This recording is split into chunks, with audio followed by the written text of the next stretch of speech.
Hello students, good morning to all of you. आज के हिंदी की क्लास में आप सभी का स्वागत है।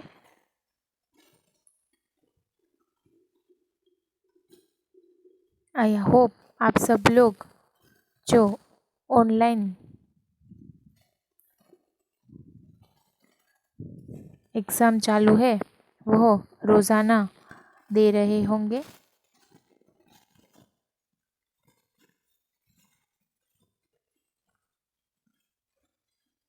आज हम लोग हिंदी के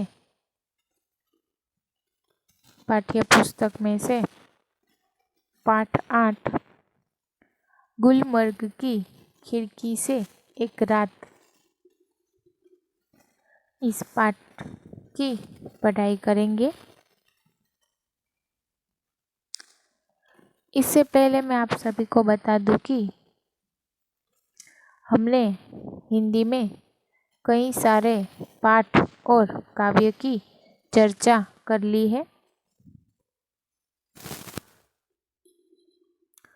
आप सभी को वो अच्छे से समझ में आ गए होंगे। अगर किसी भी पाठ या काव्य में आप सभी को कोई क्वेरी हो तो आप सब लोग मुझे बता सकते हैं या मुझे लिखवा सकते हैं कि आपको कहाँ पर कौन सी बात में क्वेरी है। इस पाठ का शीर्षक गुलमर्ग की खिड़की से एक रात। ऐसा अटपटा शीर्षक देखकर आप सभी को लग रहा होगा कि ये गुलमर्ग की खिड़की क्या है और उसमें से एक रात, इसका अर्थ क्या है। तो गुलमर्ग ये एक बहुत ही बड़ी और अच्छी जगह का नाम है जो कश्मीर में स्थित है। कश्मीर में देखने लायक एक प्राकृतिक और सुंदर स्थान जिसका नाम गुलमर्ग है। लेखक को पहले लगता था कि सिर्फ बातों में ही गुलमर्ग बहुत अच्छा और सुंदर शहर होगा, लेकिन जब वह खुद वहां गए और इस स्थल की उन्होंने जब मुलाकात ली तब उनको गुलमर्ग की प्राकृतिक सौंदर्य का स्वानुभूत हुआ। यानी कि जब वो खुद वहां गए तब वहां की प्रकृति से परिचित हुए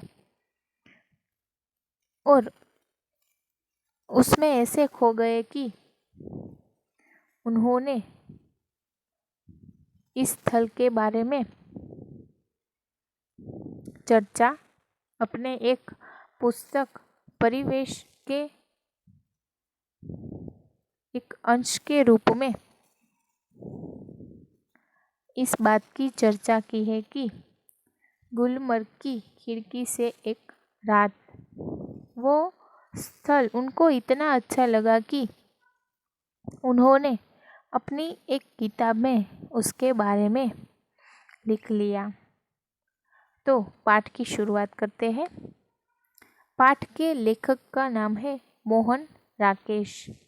उनका जन्म सन 1925 में और उनका निधन सन 1972 में हुआ था।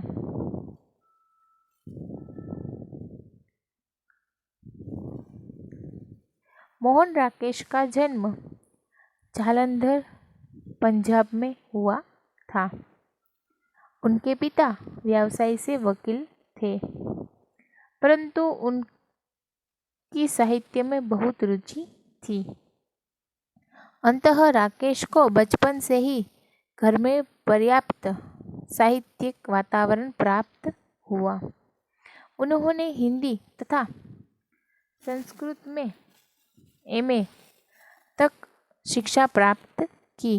तत्पश्चात डीएवी कॉलेज जालंधर में हिंदी विभाग के अध्यक्ष के रूप में अध्यापन कार्य किया। कुछ समय तक उन्होंने सारिका कहानी पत्रिका का सफल संपादन किया और बाद में स्वतंत्र लेखन करते रहे। कहानी लेखन के साथ साथ उन्होंने उपन्यास और नाटक भी लिखे थे।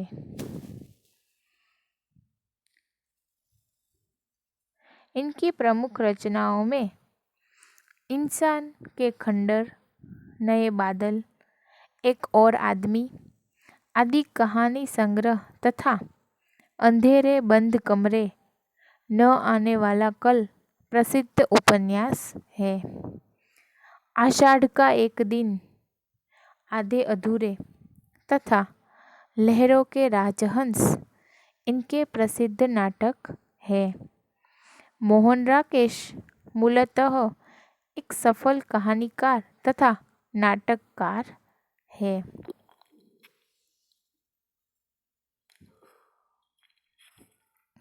गुलमर्ग की खिड़की से एक रात परिवेश से लिया गया है, यानी कि लेखक की जो परिवेश नामक पुस्तक है उसमें से एक अंश गुलमर्ग की खिड़की से एक रात यहाँ पर हमारे पाठ्य पुस्तक में लिया गया है। इस यात्रा वृत्तांत में लेखक ने गुलमर्ग के प्राकृतिक सौंदर्य का स्वानुभूत विवरण प्रस्तुत किया है। गुलमर्ग का सारा वातावरण उनको अपने में समाया सा लगता है। गुलमर्ग की एक रात का अकल्पनीय सौंदर्य उनसे भुलाया ही नहीं जाता। लेखक ने इस छोटे से परिच्छेद में ही पाठ में दिए गए सभी बातों का विवरण प्रस्तुत कर दिया है कि उनके मन में गुलमर्ग की एक रात है, उसका अकल्पनीय सौंदर्य ऐसा बस गया है कि वह उसे भुला ही नहीं सकते। तो पाठ की शुरुआत करते हैं। कुछ जगह होती है जिन्हें आँख एक बार देखती है तो चौंक उठती है, फिर धीरे धीरे परिचित होकर उदासीन हो जाती है। गुलमर्ग ऐसी जगह नहीं है। देखिए, लेखक कहते हैं कि कुछ ऐसी जगह होती है जहाँ हम जाते हैं तो उसे देखकर एक बार देखते ही चौंक उठते हैं और धीरे धीरे परिचित होकर उदासीन हो जाती है। उदासीन यानी कि अनमना, जो मानने में न आए ऐसा। अनमना यानी कि एक बार उस चीज़ से हम परिचित हो जाए फिर वह हमारे मानने में नहीं आती। लेकिन गुलमर्ग ऐसी जगह नहीं है।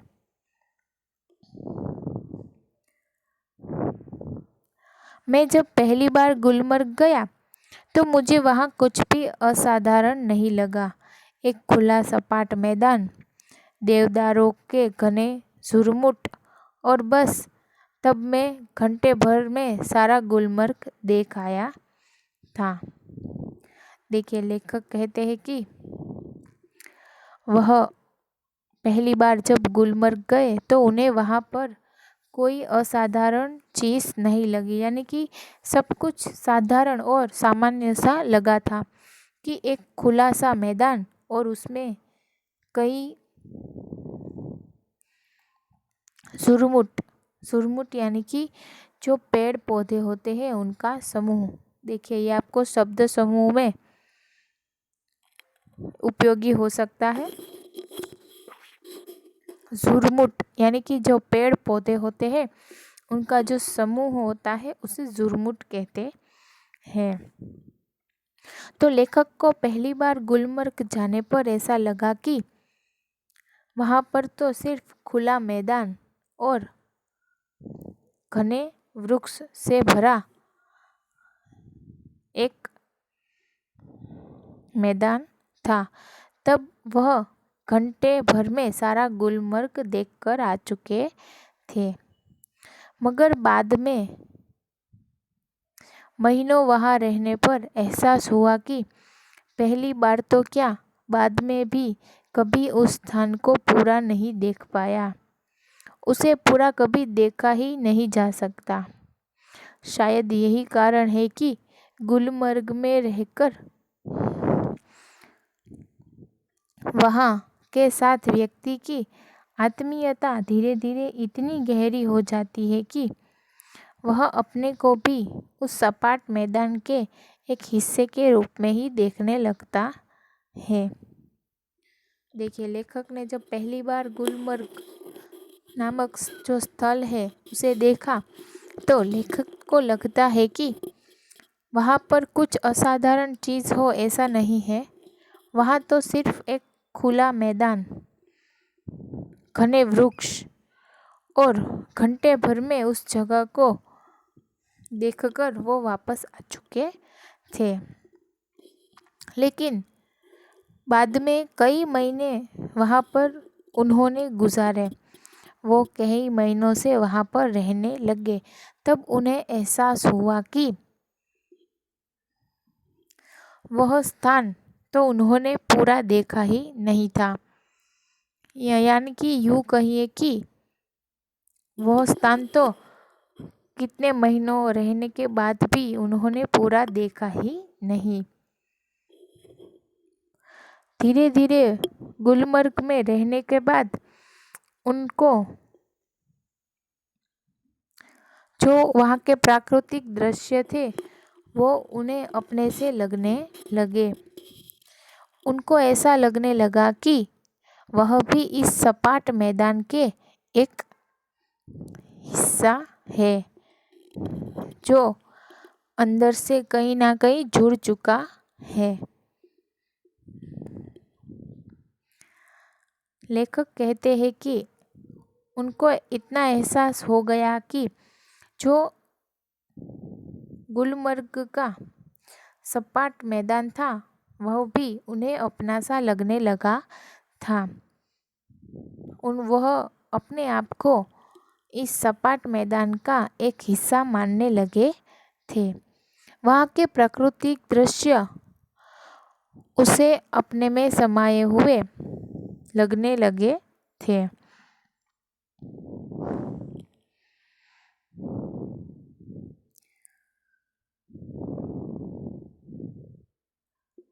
कांपती तितलियों, उठते बादलों और बर्फ से चमकती पहाड़ियों की तरह।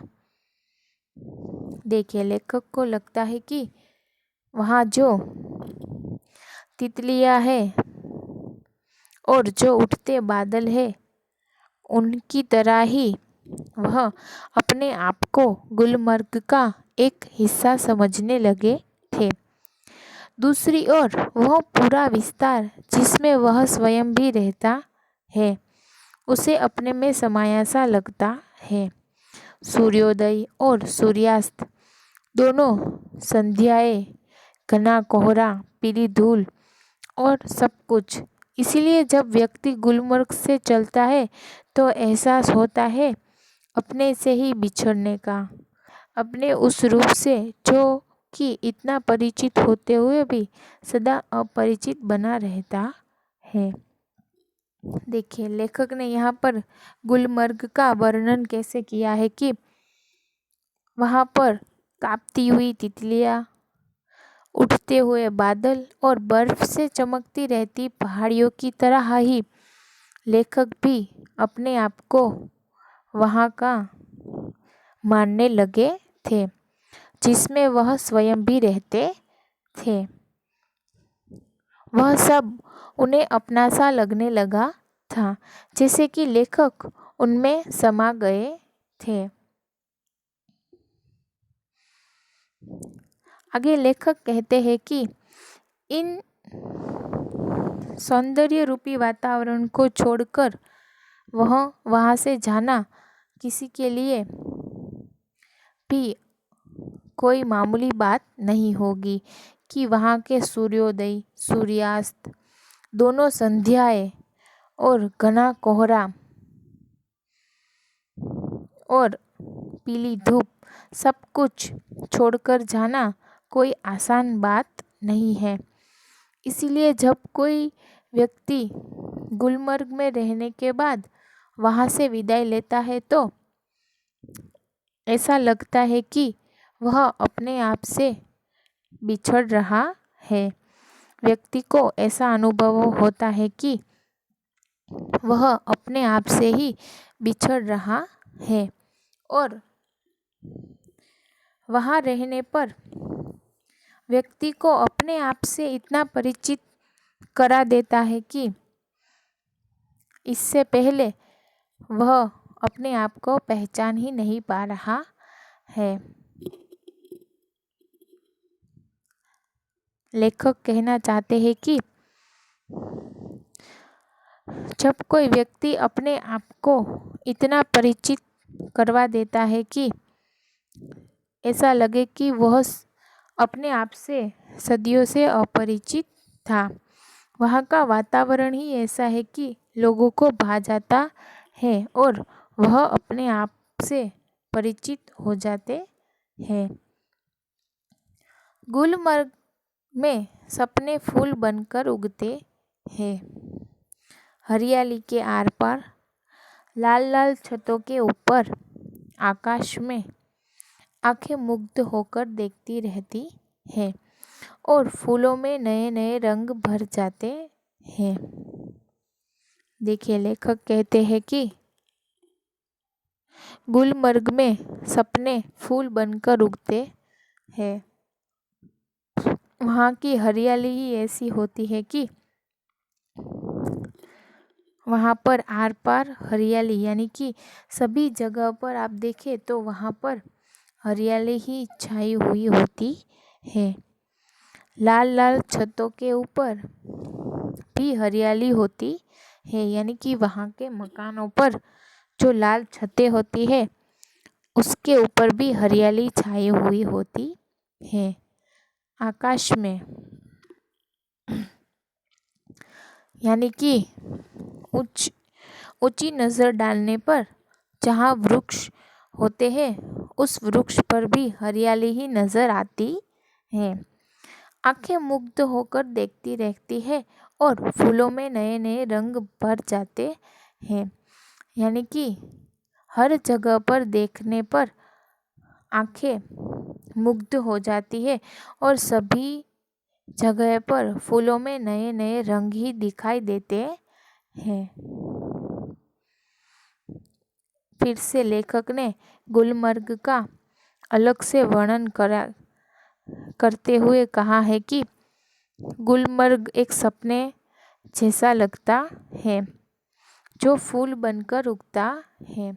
हरियाली इस तरह से छाई हुई है वहाँ पर कि आर पार, यानी कि सभी ओर, नीचे ऊपर छतों पर भी हरियाली नज़र आती है।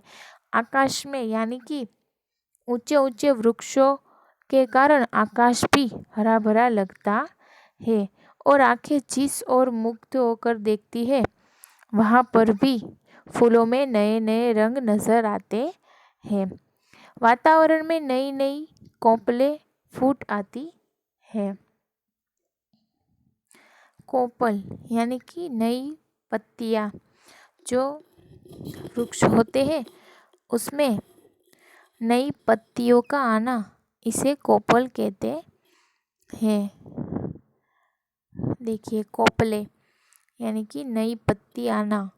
वातावरण में नई नई कोपलें फूट आती हैं, यानी कि वातावरण ऐसा होता है कि जो वृक्ष होते हैं उसमें भी नई नई पत्तियों का आगमन होता रहता है। हर क्षण एक नए अनुभव, नए रोमांच की सृष्टि होती है।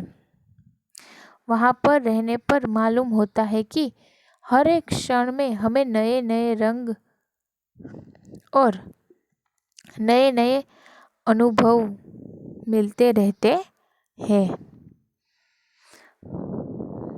बादलों के पोर्टिको के नीचे लोग बाहें फैलाए घास पर बैठे हैं।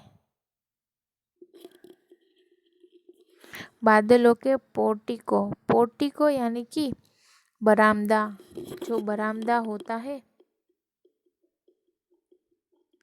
उसके नीचे लोग बैठे बैठे अपनी बाहें फैलाते रहते हैं और हरे भरे घास में बैठे रहते हैं। दूर दूर तक सैलानियों की पंक्तियां घोड़े दौड़ाती नजर आती है। यानी कि जो घोड़े सवारी करते हैं वह लोग वहाँ पर घोड़े सवारी का मज़ा लेते हैं। जो सैलानियाँ होती है वह घोड़े सवारी का मज़ा लेते हैं। सैलानी यानी कि घूमने के लिए आए हुए लोग। देखिए, ये भी एक शब्द समूह के रूप में आप सभी को मददगार हो सकता है। सैलानियाँ, जो सैलानियाँ यानी कि लोग घूमने फिरने आए होते हैं वह लोग घोड़े सवारी का आनंद उठाते हैं। रंगों के कुछ बूंद हरियाली के पट पर जहाँ तहाँ छिटकते हैं। यानी कि लेखक कहना चाहते हैं कि जो नए नए रंग है वह ऐसे गिरे हुए होते हैं कि हरियाली पर किसी ने उन्हें छिटक दिया हो। जो हरी भरी हरियाली होती है उसमें थोड़े बहुत रंगों को छिटक दिया हो ऐसा लगता है। सहसा प्रकाश से नन्ही नन्ही पारदर्शक बूंदें पड़ने लगती है।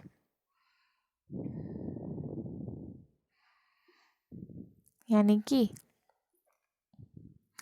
जो हरियाली होती है उन पर छोटी छोटी नन्ही नन्ही पारदर्शक बूंदें पड़ने लगती हैं। आप सभी को पता होगा कि जब हम लोग सुबह उठते हैं तो जो छोटी छोटी बूंदों से पूरे रास्ते हैं वो भीग जाते हैं।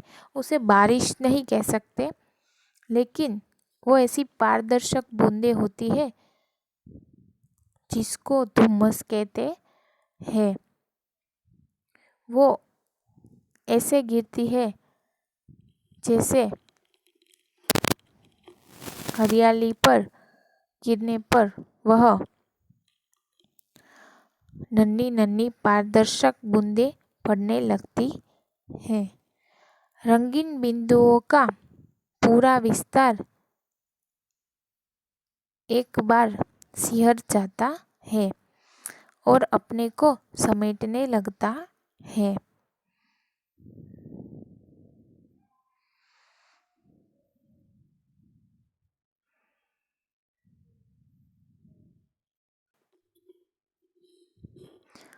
सहसा यानी कि अचानक से जो नन्ही नन्ही पारदर्शक बूंदें बर्फ की, वहाँ पर बर्फ पड़ने के कारण वो जो नन्ही नन्ही बूंदें हैं वह चमक उठने लगती है, प्रकाश से चमक उठती है और रंगीन बिंदुओं का ऐसा विस्तार बन जाता है कि वह अपने आप को समेटने लगता है। यानी कि अपने आप को उसी वातावरण में समेटे रखता है। हरियाली का सपना कुआं से फूल में बदल जाता है। मैदान सुरमई आभा ओढ़ लेता है। अब चारों तरफ धुंध ही धुंध है और बेबस होकर फैली पगडंडियों की पतली पतली नरम बाहें। जब तक बादल बरसेगा बाहें फैली रहेगी। ऐसे ही कोमल, विस्मृत और निढाल। देखिए, लेखक कहते हैं कि जो हरियाली का सपना कुहासे के फूल में बदल जाता है। कुहासे के फूल में यानी कि कोहरा, कोहरा के फूल में हरियाली का सपना है वह बदल जाता है। कोहरा यानी कि जो अचानक से एकाएक तूफान आ जाता है उसे कोहरा कहते हैं। तो लेखक कहते हैं कि जो सुहावनी लगने वाली हवाएं होती है वह अचानक से तूफान का रूप ले लेती है और मैदान सुरमई आभा ओढ़ लेता है। जो मैदान होता है वह सुरमई आभा ओढ़ लेता है और चारों ओर धुंध ही धुंध नजर आने लगती है। बेबस होकर फैली पगडंडियों की पतली पतली नरम बाहें, यानी कि जो पगडंडियों की पतली पतली नरम बाहें, यानी कि जो लोग भेड़ बकरियों को वहाँ पर रखते हैं वह उन्हें रेवड़ों से ढक लेते हैं, यानी कि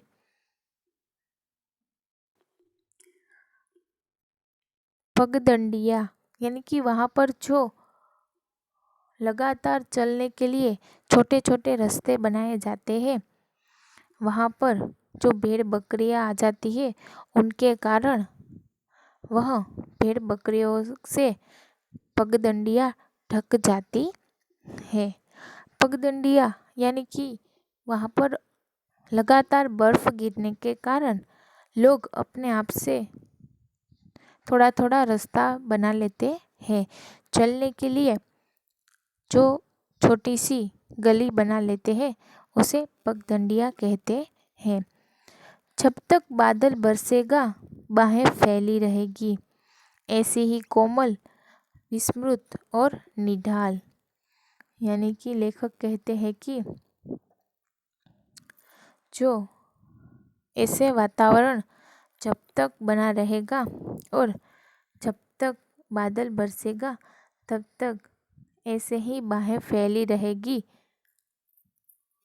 ऐसे ही कोमल और विस्मृत यानी कि कभी भी भूली ना जाए ऐसी यादें इस गुलमर्ग से जुड़ी रहेगी।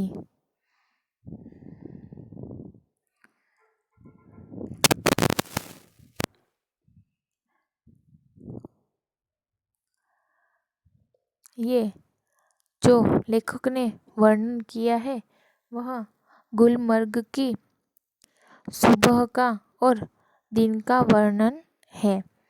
इससे आगे लेखक ने और क्या क्या वर्णन किया है गुलमर्ग जो एक प्राकृतिक और सौंदर्यजनक स्थल है उसके बारे में हम इससे आगे के लेक्चर में देखेंगे कि और क्या क्या अनुभूतियाँ लेखक ने यहाँ पर की है। Thank you so much.